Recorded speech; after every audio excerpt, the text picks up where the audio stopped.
Building muscle can feel like a complicated project. Between working out and nutrition, there's a whole list of variables that fit within those two major pillars of muscle growth. Both from my own experience and the work I've done coaching people over the years, I know that navigating all of those variables can feel pretty overwhelming. And not just for new or beginner lifters, but for people that have been training consistently in the gym for years. From what I've seen, many people mistakenly focus their attention on variables that don't actually impact muscle growth very much, which takes away from the mental and physical energy they otherwise could be spending on variables that do have a big positive impact on muscle growth. This is what we could call majoring in the minors. In this video, while showing you footage from my latest full body gym workout, I'm going to share and elaborate on 4 variables that you ought not to hyperfixate on when it comes to building muscle, and instead what you should focus on that will have a big positive impact on your muscle growth progress. To warn you ahead of time, what I'm about to share with you might be a bit surprising and might not be what most people will tell you, especially the final of the 4 variables. So get ready for that. Before we dive in, if you find the video to be helpful, please consider hitting the like button and subscribing to the channel. It really helps me out. Okay, let's get into it. Here's the first variable: fitness supplements. Fitness supplements are one of the most prominent parts of the fitness industry. The irony is, they don't actually have the potential to change your physique all that much. From what I've seen, people can find themselves spending too much energy and money on getting supplement stacks to optimize their muscle growth progress. There's BCAAs, EAAs, glutamine, protein powders, mass gainers, pre-workouts, testosterone boosters, fat burners, creatine, nootropics, nitric oxide boosters, and so on. The reality is that most supplements do nothing, hardly anything, or maybe just enough to impact muscle growth by maybe a few percent. In short, for what little they actually do, they certainly aren't worth losing any sleep over. From my experience, the short list of supplements that might be worth looking into are creatine, to add maybe a percent or 2 of muscle to your frame, protein powder for a tasty supplementary source of protein, and maybe pre-workout, since it can be a fun part of a workout routine and the caffeine might be helpful for morning workouts. That said, even those supplements wouldn't make that much of a difference to your muscle growth progress.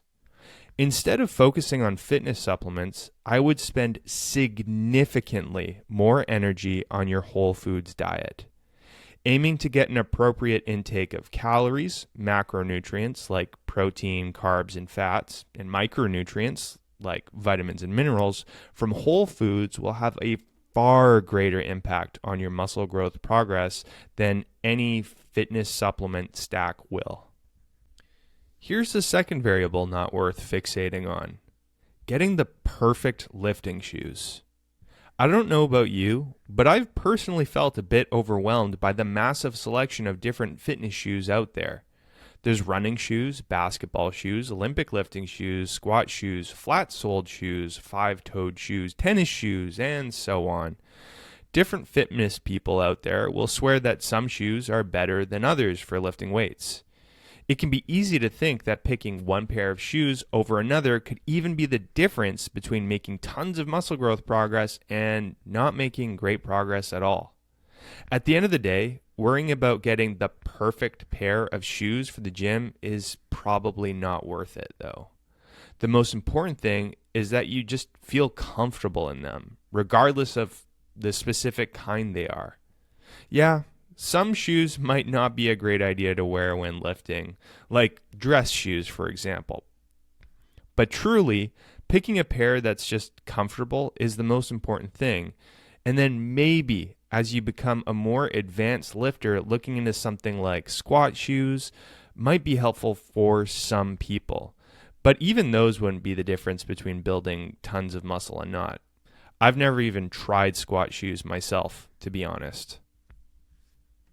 And the third variable not worth fixating on is the optimal time of day to work out at. You might have heard varying pieces of advice on this topic. Some fitness people say that working out in the morning is the best because of something like, it's the only good way to start the day, or because you got to do it since it's the hardcore thing to do. Others say that the mid-afternoon is the best time, since from a hormonal standpoint, that would be the optimal time. And other people will swear by later mornings and others later in the evenings. You get the idea. Lots of different opinions. The truth is that the exact time of day doesn't really matter as far as biologically impacting muscle growth goes. Nope. But here is what's genuinely important. Picking a time that you can consistently stick with.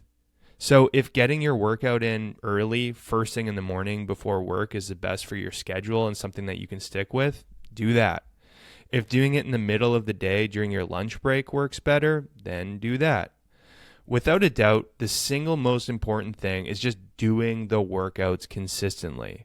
And if there is any difference as to the time of day affecting your biological ability to build muscle, it probably only makes a fraction of a percent of a difference. Again, not worth fixating on. Here's the fourth variable. And just a heads up, this is a big one that might be a bit surprising. Here it is. The number of workouts you do per week, the duration of your workouts, and even your exact training split, like full body, upper lower, push-pull legs, and so on. All right, so this isn't just one big one. It's several big ones that have clumped together. You might be thinking, hey, those really are important. They are worth fixating on. Well, yes, they are important, but let me explain why, at least for most beginner lifters, they aren't worth overthinking or fixating on. From what I've seen, there are many people who get stuck on these combined variables to the point of getting decision fatigue or paralysis by analysis. And through failing to either figure out what the perfect combination of those variables are, or upon learning that they wouldn't be able to stick to whatever it might be, they fail to get started or stay consistent with it or any approach at all. Sure, those things can make a difference at the end of the day, but what makes even more of a difference is doing anything consistently. A 30-minute full body workout split 3 times a week, a 30-minute push-pull leg workout split 5 times a week, a 60-minute upper lower workout split 4 times a week, they can all lead to results. The important thing is doing something consistently. And whatever you do end up doing consistently, whatever workout split, for whatever amount of time per workout, and for however many days per week, the important thing is you focus spending your time efficiently. Focus on the quality of your reps and sets, moving with good technique and training with high effort. What I've learned is that any program can yield results if you focus on those things. So instead of fixating on finding the perfect program, don't overthink it. Just pick something that you can keep in your schedule and then really set your focus on executing the sessions well. Once you've got a really good handle on whatever your program is, as in you're doing it consistently, it's part of your routine, and you've made strides in keeping the quality of the workouts high, then might be a good time to look more deeply into optimizing the specifics of your approach. And there you have it. 4 muscle growth variables that are not worth fixating on. 1, fitness supplements. 2, finding the perfect pair of lifting shoes. 3, picking the perfect time of day to work out at. And 4, the combination of picking the perfect workout duration, the perfect number of days to work out per week, and picking the perfect training split. I know it can be easy to feel overwhelmed with all of the different variables involved with muscle growth. Hopefully, in sharing all of this with you, it helps to give you some clear, helpful direction, some peace of mind, and ultimately helps you to build muscle. At this point, I'd love your feedback. Please feel free to drop your insights, comments, questions, and personal experiences in the comment section below. Before this video comes to a close, I wanted to quickly let you know about the work that I do. When I'm not making YouTube videos and making Instagram content, I work full-time as an online physique coach, where I help my clients to accomplish their muscle growth and fat loss goals by optimizing their approach to strength training and nutrition and coaching them through the process.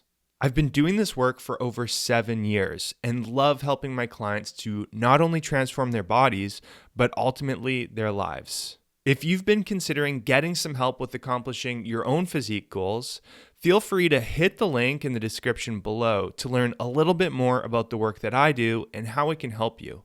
You can even use that link to schedule a free video consultation with me.